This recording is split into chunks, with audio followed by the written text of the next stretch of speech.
Hello అండి, welcome to Shanvi channel. నీలోఫర్లో tea బాగుంటుందని మండే ఎర్లీ మార్నింగ్ 5కి లేచి రెడీ అయ్యి 5:30కి స్టార్ట్ అయితే 6:30కి వచ్చామండి ఇక్కడికి. అది టీ కోసం. ఇక మేము టీ తాగుతుంటే మా పిల్లలేమో బిస్కెట్స్ తింటూ ఉన్నారు.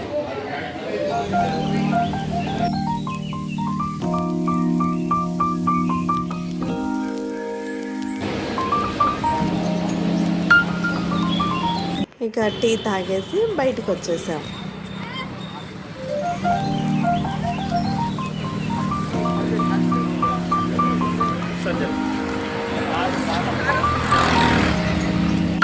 ఇంకా ఇక్కడేమో ట్యాంక్ బండ్ దగ్గరకు వచ్చాము. బ్రేక్ఫాస్ట్ కూడా బయటే చేసామండి. ఆ తర్వాత ఇంటికి వెళ్ళి ఫ్రెష్ అప్ అయ్యి లంచ్ కూడా మెరిడియన్ రెస్టారెంట్కి వెళ్ళి లంచ్ చేసి ఇంటికి వెళ్ళిపోయాం. ఈ 3 days మాత్రం చాలా బాగా ఎంజాయ్ చేశాను. Thank you Venu and Kalyani, చాలా బాగా రిసీవ్ చేసుకున్నందుకు. మళ్ళీ కలుద్దాం. బాయ్.